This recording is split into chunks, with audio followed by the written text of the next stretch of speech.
Bonjour tout le monde. Donc, dans cette vidéo, nous allons commencer les premiers exercices sur la différentielle.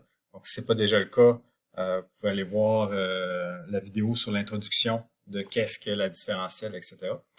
Donc, ce qu'on va principalement utiliser pour le premier exemple, l'exemple 7, juste ici. Donc, je rappelle un peu la petite équation, la relation. Donc, la différentielle de y est égale à, finalement, f' de x dx. Ou encore, on aurait très bien pu dire aussi là, y' dx. Parfait. Donc, finalement, quand on demande simplement de déterminer dy, ben, tout ce qu'on veut dire par là, c'est, dans le fond, dériver, encore une fois, et de balancer le dx à la toute fin. Donc, on va utiliser ce chemin-là. Donc, ici, pour la fonction y est égale à racine de x plus 4, bon, ben, premièrement, étant donné que je veux dériver, je vais préparer le terrain, quelque chose qu'on a fait très souvent, et je vais transformer la racine carrée en exposant une demi, simplement ça. Et voici la façon que je vous propose, dans le fond. Donc, le dy sur dx, qui est notre dérivée, finalement, ben, je vais dériver comme d'habitude. Donc, ça, c'est pas trop compliqué maintenant. Donc, ici, j'ai descendu, donc j'ai dérivé l'exposant, je descends l'exposant une demi. Une demi moins 1, je suis rendu à moins une demi. Et finalement, quand je mets tout ça ensemble avec un exposant positif, je vais descendre le x plus 4 en bas et j'obtiens assez rapidement, dans le fond, mon résultat de ma dérivée. Donc, 2 fois 1 sur 2 fois la racine de x plus 4. Donc, ça, c'est ma dérivée. C'est mon y', c'est mon f', c'est ce que vous faisiez depuis le départ.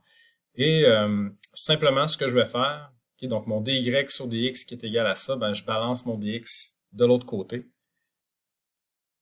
Et donc, je peux dire que ma différentielle de y, okay, c'est simplement ma dérivée que j'avais déjà calculée, avec le dx que j'y rajoute, simplement. Donc ici, le dx qui est à cet endroit-là, je l'envoie de l'autre côté.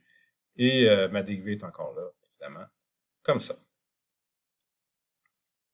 Donc, on se rappelle que dans le fond, considérer les différentiels, la dérivée se compose de la différentielle de y sur la différentielle de x, et j'envoie la différentielle de x de l'autre côté, comme si c'était simplement une fraction, et que je balance le dx juste ici. Donc, ça ici, c'est ma différentielle. Maintenant, une différentielle, parfois, ça nous sert à faire des petites approximations. Donc, ici, à l'exemple B, je vais réutiliser la même différentielle, celle qu'on avait calculée.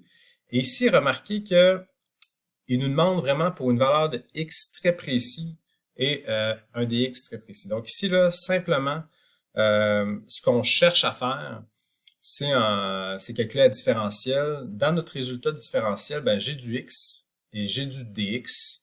Donc, on va simplement aller les remplacer.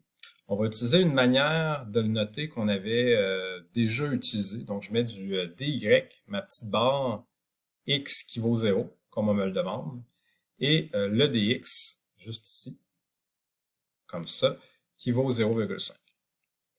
Et à ce moment-là, ben, je prends ma différentielle que j'avais trouvée, je vais remplacer tout simplement le dx par 0,5, ça ici, et je vais remplacer ben, le x par ici, 0 plus 4. Donc, assez rapidement, qu'est-ce que j'obtiens? Ben, j'obtiens bon, le 0,5 en haut, et ici, 2 fois la racine de 4, finalement, et la racine de 4 qui me donne 2.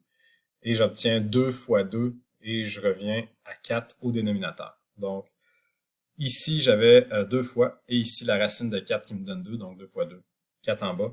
Et 0,5 divisé par 4 qui me donne 0,125 ou, si on préfère, un huitième. C'est ici. Donc, ça termine un peu le premier exemple. Calculer une différentielle et aussi calculer une différentielle pour des valeurs précises de x et de dx. On va voir un petit peu plus loin là, dans les exemples suivants l'utilité d'un exemple un peu plus concret de ça.